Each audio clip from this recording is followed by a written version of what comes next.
Muito bem, nós já estamos então no canal do YouTube da igreja e estamos também agora, a partir de agora, no meu canal do YouTube. Eu queria pedir aos irmãos que têm acesso ao celular aí agora, que mandem o link do YouTube da igreja para quem você quiser, se é que você tem esses contatos, né, pastor? Para que mais pessoas recebam esta mensagem. Certo? Ok, enquanto isso, eu gostaria de fazer mais uma oração para dar agora o início da leitura da Bíblia e do tema dessa noite. Eu convido vocês a curvarem a cabeça, sentados mesmo, a fecharem os olhos, por favor, e vamos falar com Deus mais uma vez. Senhor, nosso Deus e nosso Pai, muito obrigado por esse momento em que vamos abrir a Tua palavra. Que o Senhor nos ilumine, que o Espírito Santo nos abençoe e que o Espírito Santo possa ter liberdade aqui dentro para trabalhar em nosso coração e para nos fazer entender a Tua palavra. E que essa mensagem de hoje nos aproxime mais ainda do Senhor e nos prepare melhor para a volta de Jesus. Pai querido, se houver entre nós alguém passando por algum momento difícil, ou algum internauta que está passando por uma enfermidade, um desemprego, um problema familiar, um problema conjugal, um problema pessoal, alguma dificuldade espiritual, ou quem sabe na justiça, ou em outra área da vida, que nesse instante a Tua mão esteja sobre essa pessoa. E que o Senhor venha trazer nessa noite o renovo, o direcionamento, o abrir das portas, o abrir dessa situação que está amarrada, para que o Teu servo, a Tua serva, possa ser livre e feliz ao Teu lado e abençoado por Cristo Jesus. É o que pedimos e agradecemos em nome de Jesus. Amém. Amém. O tema de hoje é a mão de Deus. Eu gostaria que nós abríssemos a Bíblia no livro de Isaías. Isaías capítulo 60. Isaías capítulo 60. Capítulo 59, é o capítulo anterior, não é o 60. Isaías 59, versículo de número 1. Embora o 60 continue a mesma ideia, o mesmo raciocínio. Mas vamos ficar com Isaías 59, verso 1. Se os nossos convidados precisarem de Bíblia ou de ajuda de alguém que está do lado, você já sabe, né? Gentilmente você pode ajudar a pessoa que está do seu lado. Isaías 59, verso 1 diz assim: Eis que a mão do Senhor não está encolhida para que não possa salvar, e nem surdos seus ouvidos para não poder ouvir. Até aqui. Vamos ler de novo? Vamos ler de novo. Eis que a mão do Senhor não está encolhida para que não possa salvar, nem surdos seus ouvidos para não poder ouvir. Até aqui. Eu pediria a vocês que, por favor, olhassem para mim um minuto, para a gente falar sobre esse assunto aqui, que é um assunto importante. Esse texto tem duas lições para nós. A primeira é que o texto fala que a mão do Senhor não está encolhida. Se a mão de Deus não está encolhida, significa dizer que ela está aberta e estendida. Esse é o primeiro ponto. O segundo ponto é que os ouvidos de Deus não estão fechados. Estão o quê? Abertos. E o que essas duas coisas significam para nós? Primeiro ponto. Se os ouvidos de Deus estão abertos, significa dizer que Deus está pronto a ouvir as nossas orações.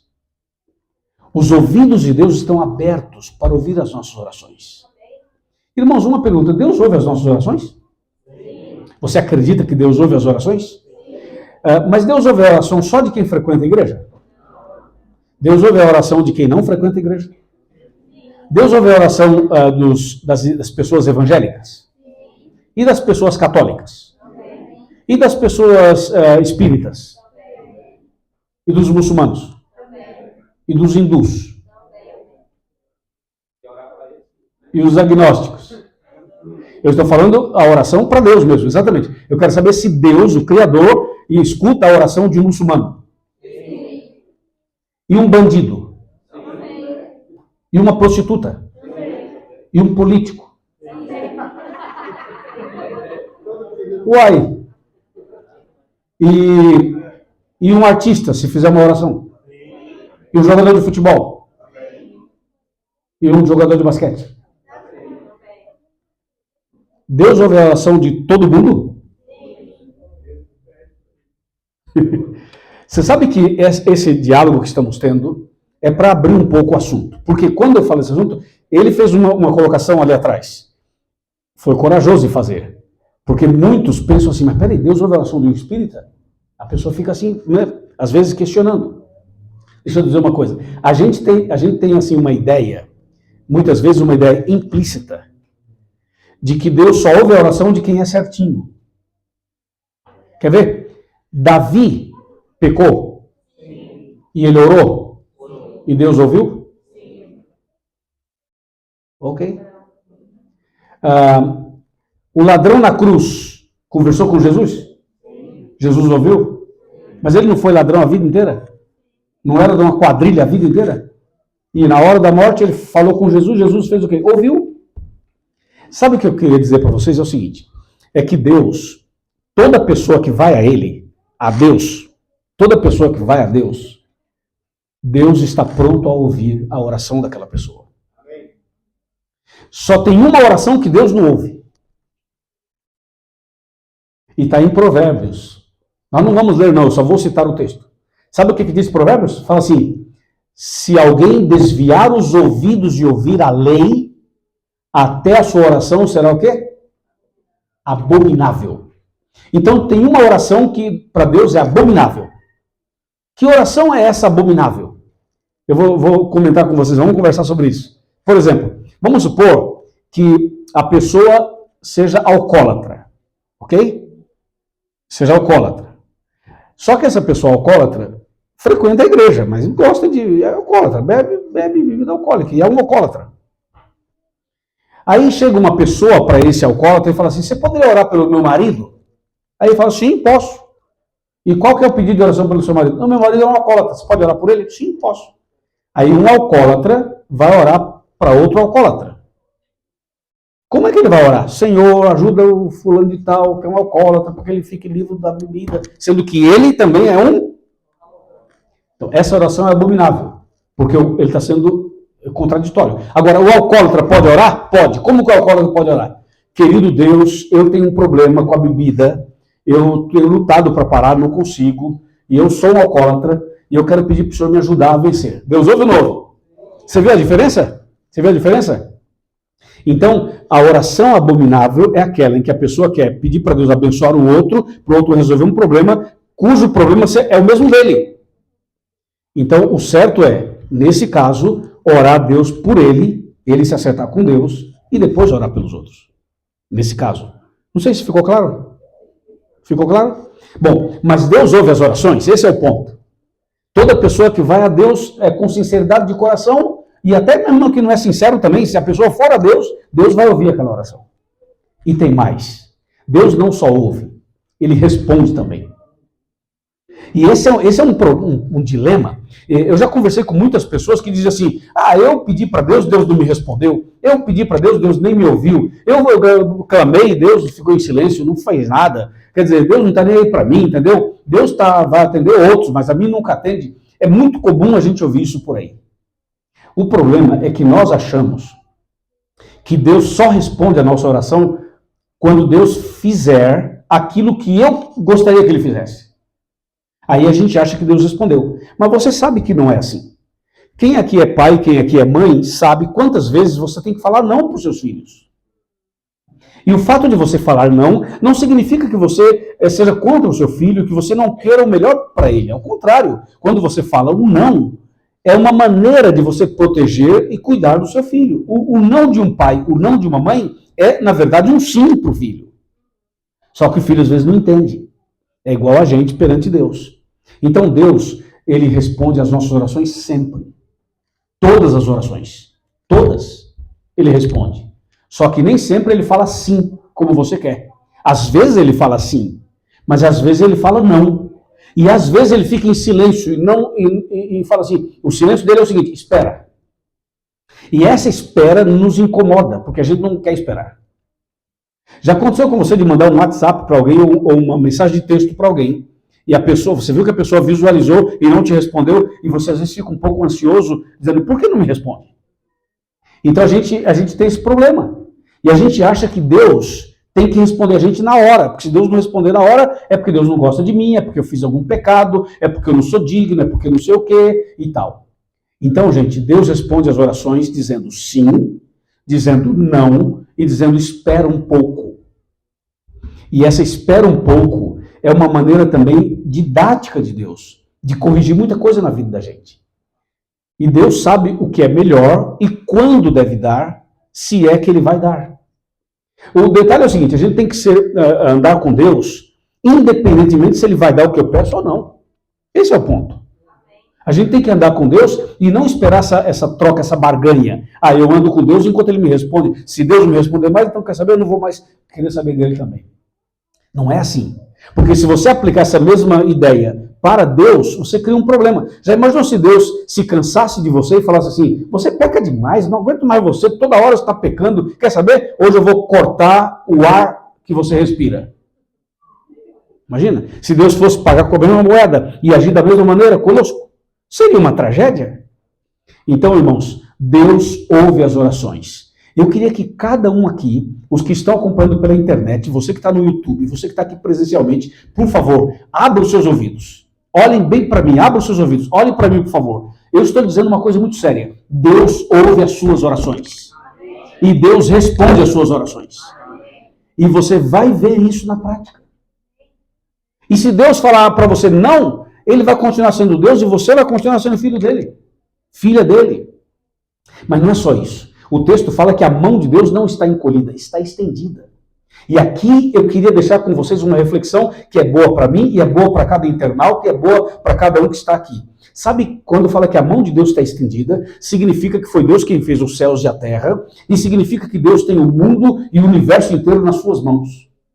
O Criador é maior que a criatura. O Criador é mais poderoso que a criatura.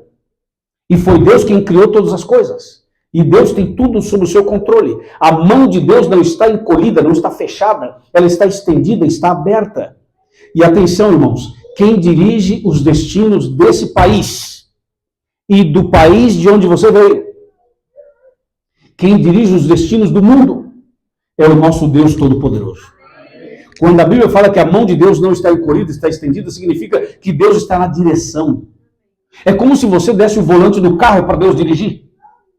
Deus está na direção. E às vezes a gente fica um pouco preocupado porque você fala assim, mas olha, eu gostaria que os políticos desse país ou daquele outro país fossem diferentes. Sim, você tem o direito de querer do seu jeito, da sua maneira, mas não esqueça que mesmo quando as coisas acontecem de um jeito que você gostaria ou que você não gostaria, não esqueça que é Deus quem está no comando.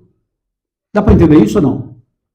Mesmo quando você fala assim, não, mas lá no país, não sei de onde, da Ásia, não sei das quantas, lá tem muita repressão, lá não tem liberdade, lá não tem isso, tem aquilo. Pode ter tudo isso que você está falando. Mas não esqueça que não cai uma folha de uma árvore se Deus não permitir. E ninguém dá um passo se Deus não permitir. Isso é muito profundo e muito sério. Então, a mão de Deus está estendida, a mão de Deus está aberta, a mão de Deus está sobre nós. Vocês já perceberam que tem dia que faz calor e tem dia que faz frio?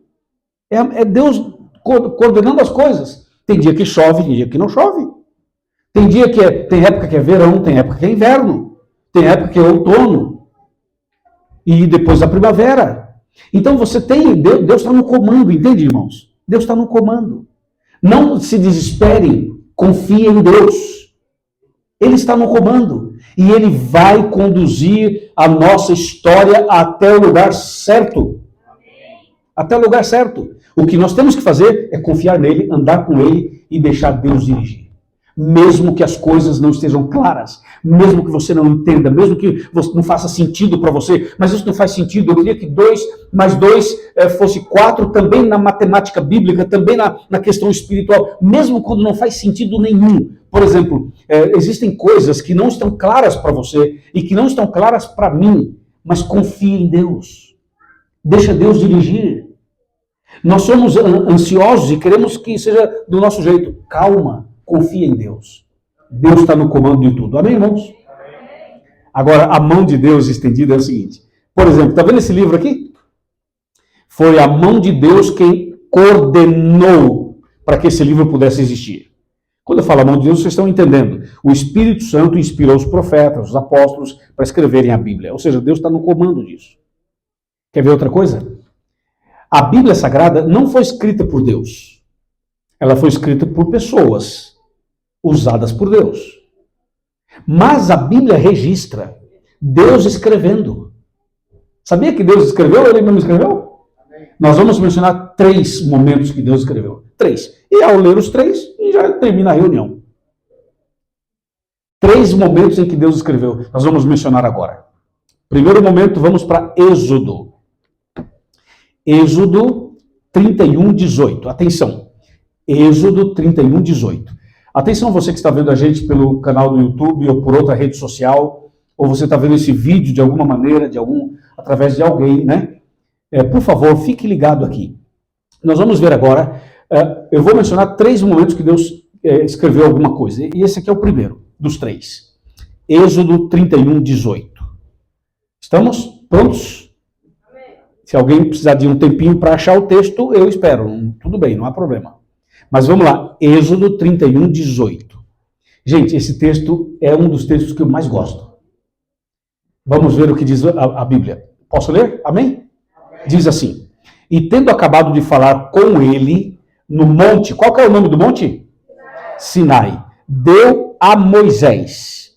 deu a Moisés as 2 tábuas do testemunho, tábuas de pedra, escritas pelo dedo de quem? De Deus. Então aqui tem alguma coisa que Deus escreveu.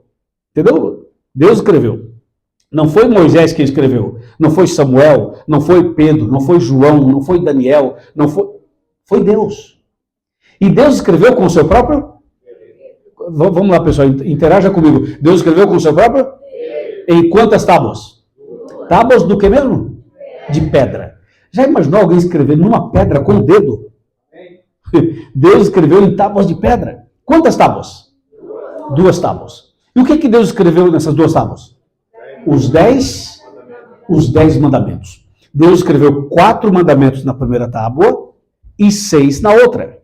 Por quê? Porque os 10 mandamentos estão divididos não matematicamente, mas pela mensagem dele, pelo conteúdo da lei. Os 4 primeiros mandamentos na primeira tábua falam do nosso amor para com Deus. E os outros 6 na segunda tábua falam do nosso amor para com o próximo. E se você parar para pensar, a mensagem das 2 tábuas da lei é a mesma mensagem da cruz do Calvário. A mesma. Quer ver? A lei foi escrita em 2 tábuas de pedra. A cruz foi construída com 2 madeiras. Certo? 2 madeiras. A primeira tábua, amor a Deus. A segunda tábua, amor ao próximo. A cruz, você pode analisar de muitas maneiras, mas eu vou usar uma delas aqui para fazer essa ligação. A madeira na vertical é uma ligação do ser humano com Deus. E a madeira na horizontal é uma mensagem que liga as pessoas umas às outras pelo amor de Deus, pela graça de Deus. É o processo de alcançar as outras pessoas. Se nós pudéssemos resumir os 10 mandamentos numa só palavra, a palavra seria amor. Amor a Deus e amor ao próximo. Se nós pudéssemos resumir o Calvário numa só palavra, a palavra seria amor, porque Deus é amor. Então a mensagem do Sinai é a mesma do Calvário, amor. A mensagem da lei é a mesma mensagem da cruz, o amor. E o mesmo que Deus que escreveu a lei em pedras é o mesmo que morreu na cruz, Cristo Jesus. Amém? Então, aqui está. Deus escreveu os 10 mandamentos com o seu próprio dedo, em 2 tábuas de pedra. Eu queria destacar 2 pontos mais aqui, antes de passarmos para a segunda escrita. Por que Deus escreveu na pedra, hein? Por que Deus não escreveu num caderno, num livro, num computador, numa tela de última geração? Por que Deus não escreveu em alguma coisa mais moderna? Uma vez alguém disse assim, esse negócio de lei aí, eu não aceito esse negócio de lei, de mandamentos, porque isso aí foi escrito em pedra, isso é tão antigo que é do tempo da pedra. desdenhando da lei. Mas, na verdade, Deus escreveu a lei na pedra por algumas razões importantes. Uma delas é que pedra é símbolo de eternidade, mostrando que a lei de Deus é eterna. Mas existem outras razões, eu vou mencionar mais uma. Deus escreveu na pedra porque a pedra simboliza, sabe o quê? A pedra simboliza o coração do ser humano. O nosso coração é duro. A nossa natureza é dura. Tem gente que frequenta a igreja, estuda a Bíblia, mas não se entrega. É duro. Tem gente que escuta a mensagem pelo YouTube, pelo Facebook, sei lá por onde, pelo Instagram, e acompanha há muito tempo, mas não decide. É duro. Tem gente que não perdoa. É duro. Tem gente que não pede desculpas. É duro. O coração do ser humano é duro. O profeta Ezequiel chega a dizer que o coração do ser humano é um coração de pedra. E Deus quer quebrar isso, tirar esse coração de pedra e dar um coração de carne. Então, a pedra onde Deus escreveu os 10 mandamentos, entre outras coisas extraordinárias, significa o coração do marido, o coração da esposa, o coração do filho, da filha, do pai, da mãe, do vizinho, da vizinha. Existem pessoas que as pessoas são legais, mas o coração é duro. Parece que a palavra não entra como deveria entrar dentro do pensamento dela ou no coração dela. E se entra, a pessoa tem sempre uma desculpa. Não, mas agora não, porque eu tenho que resolver isso, tenho que fazer aquilo. E a gente sempre tem uma desculpa. Mas o coração é duro. Esse é o ponto. E quantas vezes a gente guarda no coração uma mágoa, uma raiva. E aquilo fica. E você sabe o que eu estou falando. O coração do ser humano é duro, é de pedra. Quando Deus escreveu a lei na pedra, Deus estava pensando na senhora, no senhor, no internauta, em você que está aqui, em você que está online. Deus pensava em mim, em você, em cada um de nós.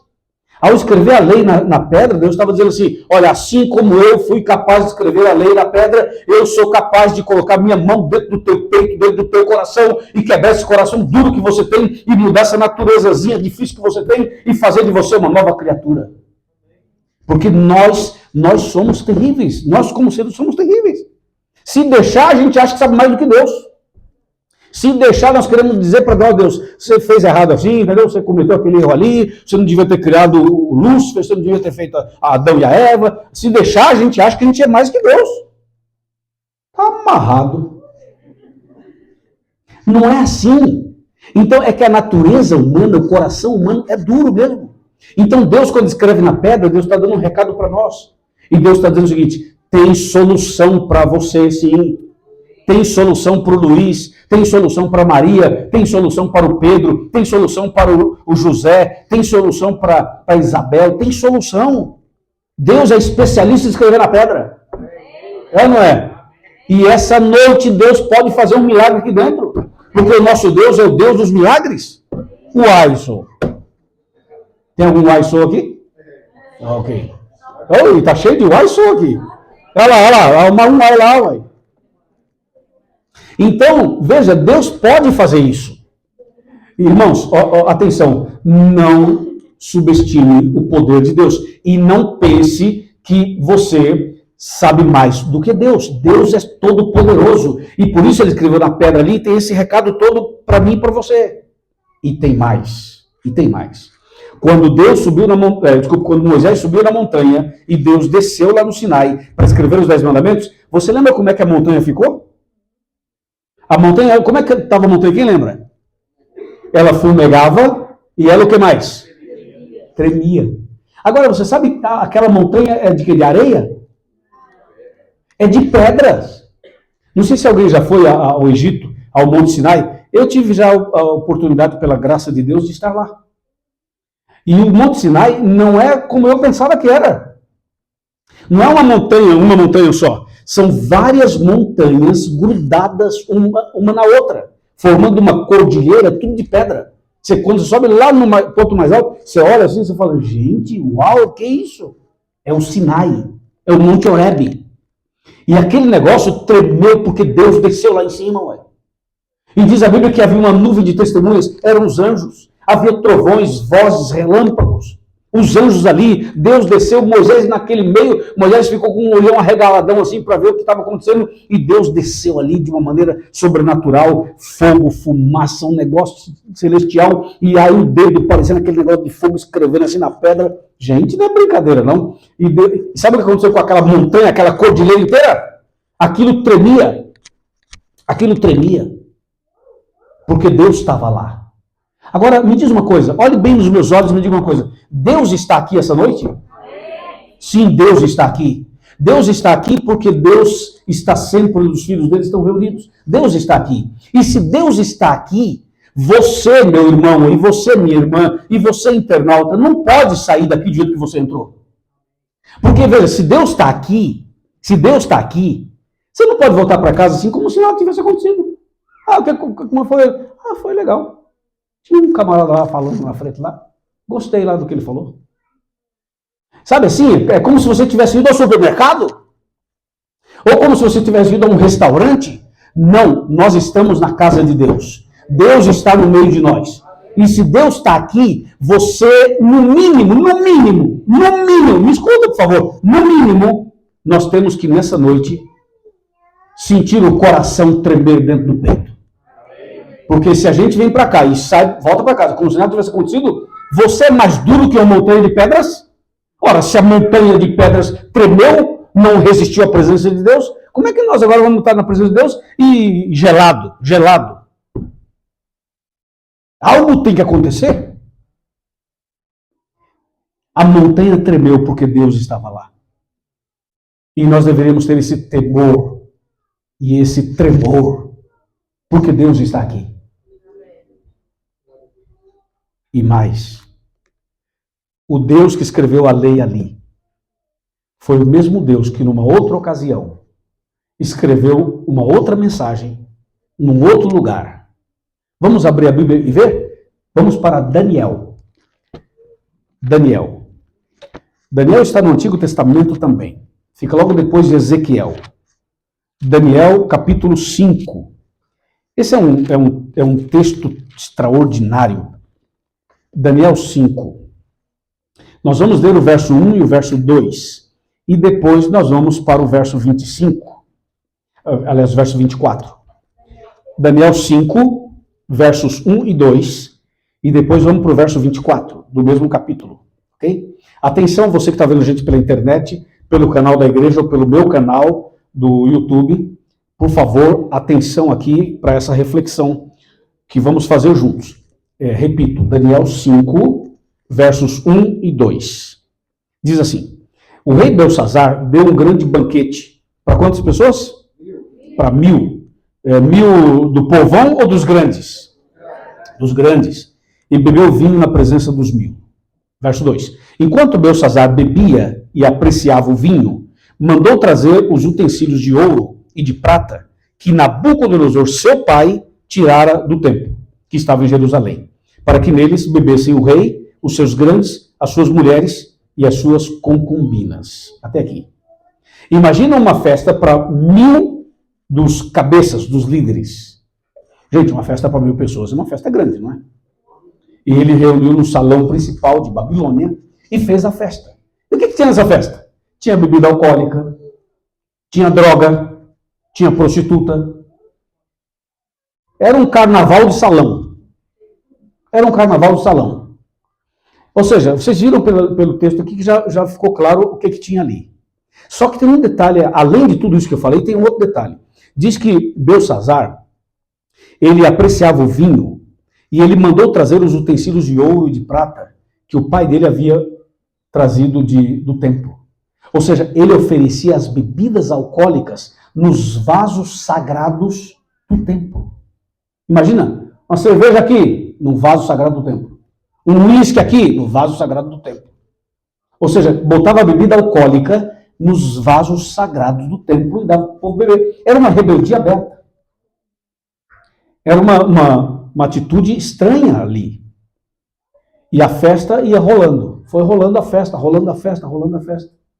Como se tudo tivesse normal. Mas não estava normal. E aí, durante essa festa, aconteceu uma cena curiosa e sobrenatural.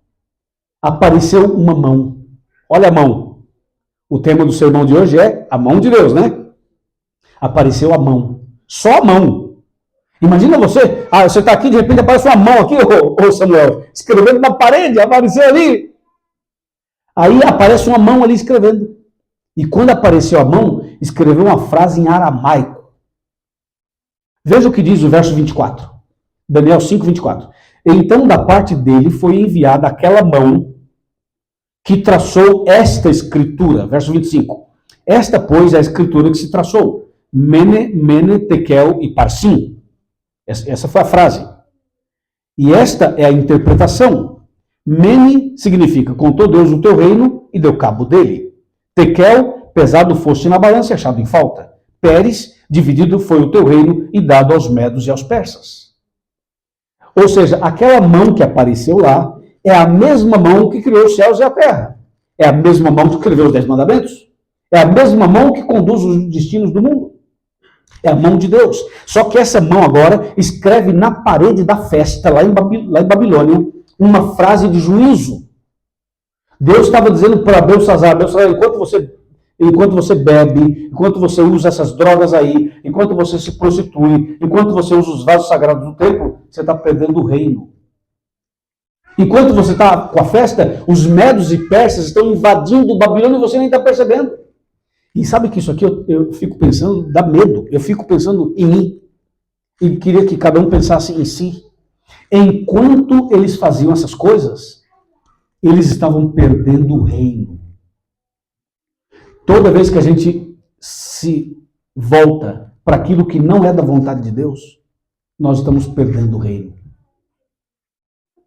Alguém está invadindo e tomando o reino da nossa vida. Babilônia estava perdendo o reino, enquanto bebia, fumava, usava drogas, se prostituía e usava os vasos sagrados do templo. E a frase foi: você foi pesado na balança e achado em falta. E diz mais: contou Deus o teu reino e acabou com ele. E o seu reino foi dividido e dado aos medos e persas. Que coisa, né? A frase agora era de juízo. A primeira, Deus escreveu os 10 mandamentos. A segunda, uma frase de juízo. Irmãos, um dia eu e você seremos julgados. E nesse julgamento, nós seremos pesados na balança. Será que nós seremos achados em falta? Veja, eu e você somos pecadores. Eu e você somos falhos. Eu e você não somos dignos. Mas Deus está nos chamando. E a gente precisa, mesmo sendo pecadores, se lançar aos pés de Cristo, com sinceridade e arrependimento, confessando os pecados e pedindo misericórdia. E a graça do Senhor está disponível para cada um de nós. E aí pode ser pesado na balança, e você será salvo. Pela graça, pela misericórdia, pelo perdão. O que não se pode é ser rebelde. Reconhecer o erro é bonito. Pedir perdão é maravilhoso, abandonar o pecado é maravilhoso e começar uma nova vida é essencial. Amém, pessoal? Amém. E a última vez das 3, hoje eu vou mencionar essas 3. A terceira vez que eu quero mencionar para essa noite está em João, no Novo Testamento. João é um livro maravilhoso. Essa história que a gente vai ler, existem questionamentos, alguns dizem que essa história não aconteceu de fato, outros dizem que esse texto ele não é um texto que faz parte do cânon. Nós não vamos entrar nessa discussão, nós vamos simplesmente ler o texto. Veja o que diz João no capítulo 8, por favor. João capítulo 8. Nós vamos ler aqui o versículo 3. João 8, verso 3. Evangelho de João, tá? Porque João tem tem pelo menos 4 livros na Bíblia com esse nome de João. Mas esse aqui é o Evangelho de João. Os outros 3 são cartas. Então, Evangelho de João, capítulo 8, verso 3, fala assim: os escribas e fariseus trouxeram à sua presença uma mulher surpreendida em adultério. E fazendo-a ficar em pé no meio de todos, disseram a Jesus: Mestre, essa mulher foi apanhada em flagrante adultério. E na lei nos mandou Moisés que tais mulheres sejam apedrejadas. Tu, pois, o que dizes? E isto diziam eles, tentando-o, para terem de que o acusar. Mas Jesus, inclinando-se, escrevia aonde, irmãos? Na terra, com o seu próprio dedo. Que impressionante. Verso 7. E como insistissem na pergunta, Jesus se levantou e lhes disse: aquele que dentre vós estiver sem pecado, seja o primeiro que lhe atire a pedra. Verso 8. E, tornando a inclinar-se, continuou a escrever aonde? No chão, na areia. Paremos aqui. Esse é um texto incrível. Vocês conhecem a história? Eu acho que todo mundo já conhecia essa história. Se alguém não conhecia, conheceu agora com a leitura. Uma mulher foi apanhada em flagrante adultério. E os homens enfurecidos pegaram essa mulher pelos cabelos e levaram essa mulher arrastando-a pelos cabelos e levaram essa mulher até os pés de Jesus e jogaram a mulher aos pés de Jesus. Um ato violento. Existem comentaristas que chegam a dizer que ela estava aos pés de Jesus com a roupa rasgada até. Ela estava exposta, inclusive, por essa atitude estranha desses homens. E quando jogaram a mulher aos pés de Jesus, disseram: Jesus, essa mulher foi encontrada, foi pega no flagrante de adultério. E a lei de Moisés diz que se isso acontecer, a pessoa deve ser apedrejada. E essa mulher foi encontrada dessa maneira. Então ela tem que ser apedrejada. E nós já temos as pedras aqui. Nós temos a adúltera, a pecadora, e temos as pedras. O Senhor diz o quê? Diz uma palavra só e nós a matamos aqui agora mesmo. Jesus é sábio demais, irmãos. Jesus, na hora, não respondeu nada. E eu fico impressionado com Jesus. Que sabedoria Jesus tinha e tem. Ele não falou nada. Ele não falou nem sim, nem não. Ele ficou em silêncio. Se inclinou e com o dedo começou a escrever no chão. O mesmo dedo que escreveu os 10 mandamentos na pedra, o mesmo dedo que escreveu na parede lá de Babilônia, agora escrevia na areia. E em silêncio. E quando Jesus se inclina e começa a escrever na areia, os homens ficam incomodados. O silêncio de Jesus incomodou aqueles homens, como o silêncio dele incomoda a gente até hoje. Lembra quando eu falei no começo que a gente ora e às vezes Deus fica em silêncio e a gente fica incomodado? E aqueles homens ficaram incomodados. E aí insistiram na pergunta: Senhor, o que o Senhor diz? Aí Jesus se levanta, olha para eles e Jesus, de uma maneira tão nobre, Jesus fala assim: quem de vocês estiver sem pecado, seja o primeiro a tirar a pedra. E voltou a inclinar-se e continuou a escrever no chão. Veja, Jesus poderia ter olhado para eles e falado assim: cambada de sem vergonha. Né? Jesus poderia ter sido assim direto: vocês são terríveis, são hipócritas. Você que está com a pedra de camisa tal, eu conheço seus pecados, rapaz. E você, outra aí, que está com um boné na cabeça, eu conheço seus pecados, e você que está com não sei o quê. Sabe assim, Jesus podia fulminar esses homens. Mas Jesus foi tão extraordinário que Jesus olha para eles e diz assim: quem de vocês estiver sem pecado, atire a primeira pedra.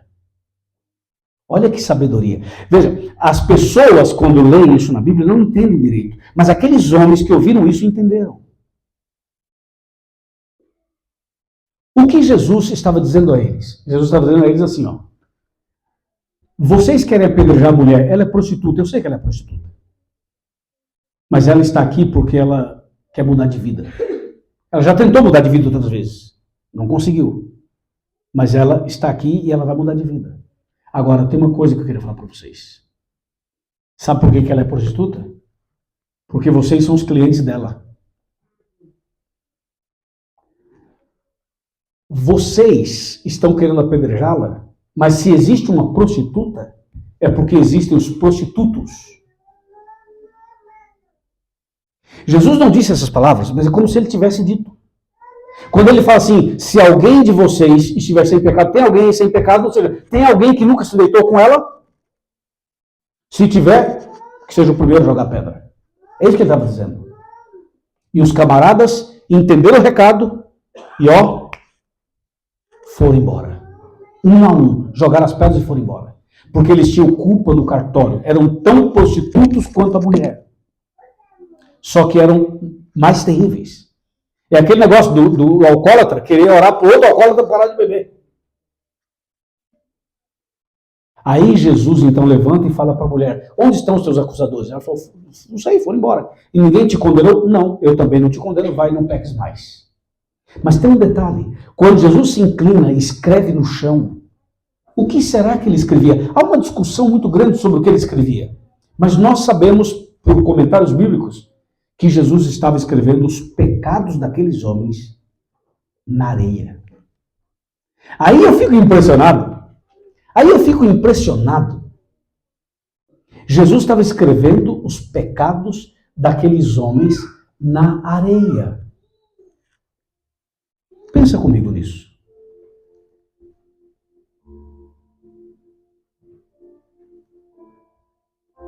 Pensa comigo. Que Jesus é esse que escreve a lei em pedra? A frase de juízo na parede e os meus pecados na areia. Já imaginou se fosse ao contrário? Se ele escrevesse a lei na areia e os meus pecados na parede? Nas redes sociais? No outdoor? No fuxico gospel?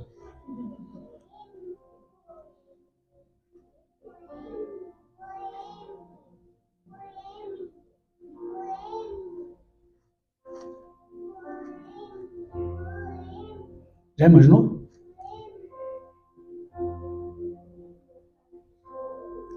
Aí eu fico pensando, Jesus é extraordinário, né? Por que ele escreve os pecados na areia? Sabe por quê? Jesus não tem interesse que os nossos pecados fiquem registrados para sempre. Escreveu na areia, porque Jesus queria que o primeiro vento que viesse apagasse. A primeira chuva que caísse, apagasse. Quem não tem pecado, atire a primeira pedra.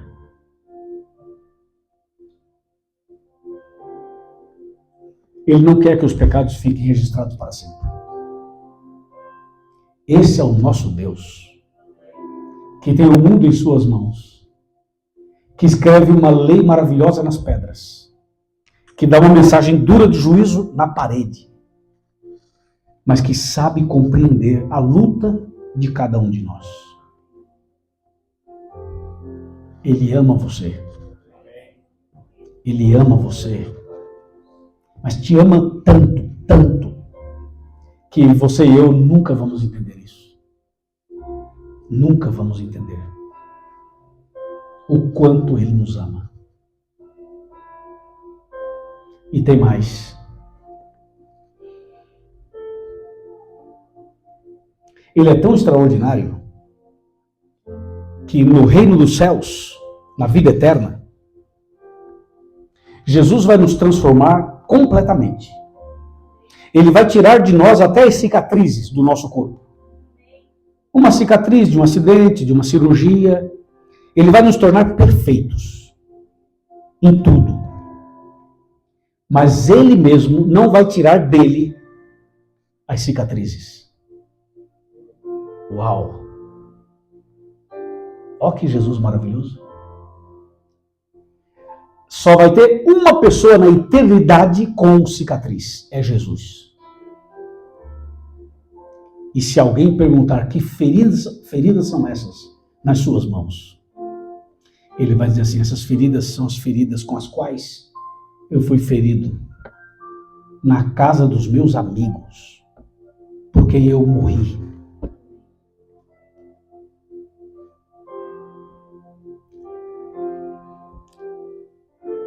Mas eu tenho a grande notícia da noite. A maior notícia da noite vem agora.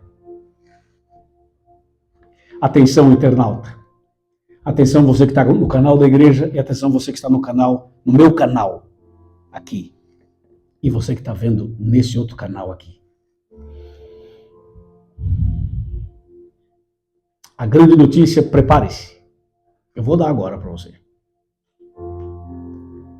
A grande notícia é que Deus, eu mencionei ele escrevendo 3 vezes, né? Só que hoje, Deus vai escrever pela 4ª vez. Hoje. Aqui. Agora. Deus vai escrever aqui pela 4ª vez. E vai escrever o que e aonde? Ele vai escrever dentro do seu coração. E dentro do meu. E vai escrever o quê? Deus vai escrever para você e para mim uma nova história. Deus vai pegar aquela velha história, a nossa vida velha de pecados, tudo não sei o quê, e vai jogar nas profundezas do mar. E vai dar a você e a mim uma página em branco para começarmos uma nova história. É isso que ele vai fazer. Isso é fato. Isso é fato. A Bíblia fala, dar-vos-ei um coração novo. Colocarei o Espírito Santo dentro do seu coração. É uma promessa bíblica. E Deus não é homem para que minta. É isso que Deus vai fazer com cada um de nós. E eu espero sinceramente que você abra o coração a Ele e permita que Ele faça isso. E permita que Ele realize esse milagre.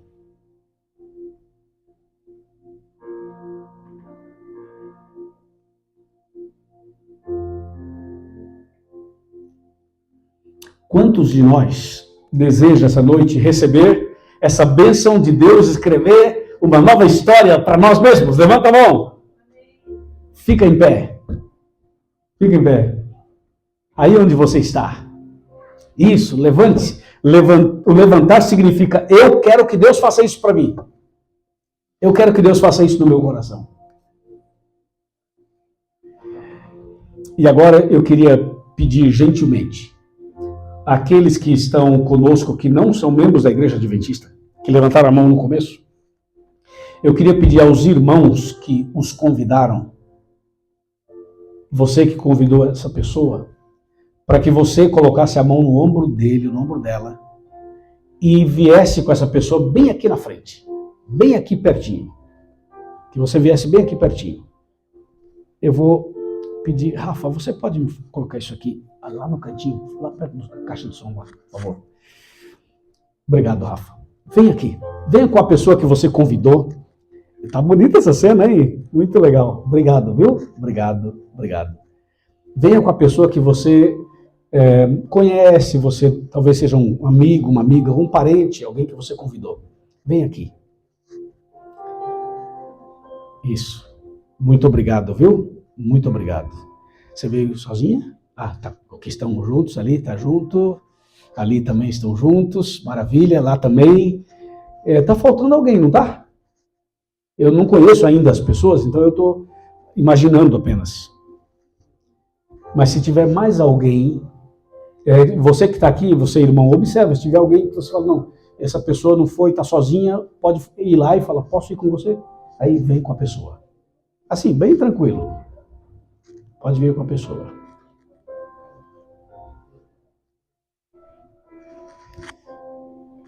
Muito bom. Agora que nós estamos aqui com essas pessoas, eu queria falar com os demais que ficaram aí nos bancos. Você poderia pensar agora em alguém que você, ouvindo essa mensagem, lembrou desse alguém, e você fala assim, tem alguém que eu quero trazer para a igreja e para o céu. Pode ser um filho, uma filha, um marido, a esposa, um familiar, um amigo, uma amiga, alguém que você conhece que mora aqui nesse país ou no seu país de origem, mas que você agora está pensando nessa pessoa. Pode ser mais de uma, ok? Pode ser 5, 10, 15, 20, sei lá quantas, mas pelo menos uma, né? Já pensou? Quem já pensou em alguém? Tá. Então, esse alguém que você pensou está no seu coração, não tá? Você pode trazer essa pessoa aqui na frente para mim? Entendeu? Já não. Ou seja, você vem à frente trazendo a pessoa do seu coração. Entendeu? Então você aqui representa a pessoa. É isso. Você dá um passo à frente dizendo, tem alguém no meu coração que eu quero agora colocar nas mãos de Deus. É isso que eu estou pedindo. E eu tenho certeza que todos nós temos. Todos temos. E se você ainda não lembrou de alguém, tem mais um tempinho para pensar. E nós vamos, daqui a pouco, fazer uma oração. Você que está vendo a gente pelas redes sociais, pelo meu canal do YouTube e pelo canal aqui da igreja. O convite é para você também. Deus pode escrever uma nova história para você a partir de agora. Se você deseja isso, mande uma mensagem no nosso canal dizendo, eu aceito. Eu quero uma nova vida, uma nova história. E ao você escrever, nós vamos responder a você e vamos orar por você e vamos ajudar você. Deus te abençoe grandemente. Parabéns.